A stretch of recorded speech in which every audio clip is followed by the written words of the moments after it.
name is Karina Ross. I'm the Director of Constituent Relations here at the Association of Graduates. And it's my pleasure today to introduce our featured speaker, JJ from USAA. Going a little off script here, and if you have time, I just kind of wanted to see if we could do some topics on, do you have any tips or advice during this whole pandemic? I think it really opened our eyes to things could change within a month. I don't think back in December when I first saw it kind of coming out, I never thought it was going to hit as hard. So, you know, now being a financial advisor during this time, do you have any advice for our younger grads facing future pandemics or any huge world change in the markets? Can you speak to some of that? First off, one of the things that we see, and it comes in different forms periodically, is just the financial, I guess I would call it fragility of Americans on the whole. So my advice would be, hey, be different, have that emergency fund. Because as a financial planner, I talk about emergency funds all the time. And most of the time I see people's eyes roll up in the back of their head. It's like my daughter, I'm talking to my daughter. But it's really important. And one of the reasons to have an emergency fund is, guess what? If you lose your job, you can flex and be able to make it to the next job. And so, of course, in the Air Force, that's not a big issue because for the most part, if that happens, it's going to happen and we're going to get some warning and we're going to get some options.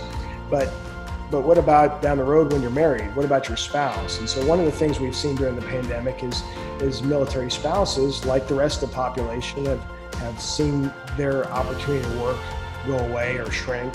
And again, driving home the need to have that emergency fund. So I think having an emergency fund is really important.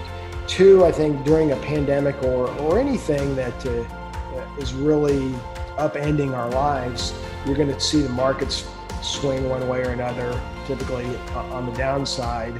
And that can be tempting to make a decision that doesn't serve you in the long haul. So if you, as we have talked about, Karina, if you have kind of followed the approach of aligning where you're putting your money with the time frame of the goal for which you're putting it, what happens with the market as it fluctuates is really not going to impact you. Yeah, it's going to make you feel bad because you're going to look at your statement or look at your phone and say, holy cow, I've lost. Now you haven't really lost yet, but I've lost a lot of money. But again, have you really lost it? No. And have you put at risk any of your short-term goals? No, because that money wasn't in the market to start. And the tendency during any situation like this is to make emotional decisions based on what we're being bombarded with. And if you, for probably the first couple months, I would have the TV on in the background, listening to what was going on, listening to the briefings out of Washington. And finally, I just had to shut it off because it was really affecting my mood. It was affecting certainly my decisions. And those could be purchase decisions, investment decisions, savings decisions, career decisions. And so you don't want to make those kind of decisions blanketed by emotion. So I think those are the big things. The other thing I guess that really stands out to me during this time is, and this is really contrary to the military mindset, is that there's a lot of folks that want to help. And so when you get to that first base in the Air Force, we talked about Airmen and Family Readiness Center where they've got financial counseling. Maybe it's legal assistance to help you with something having to do with the Service Member Civil Relief Act. So for your airmen who are in a financial strap, it could be the Air Force Aid Society. So there's all these resources that are out there, but you can't tap into them unless you raise your hand and say, hey, guess what? I need some help.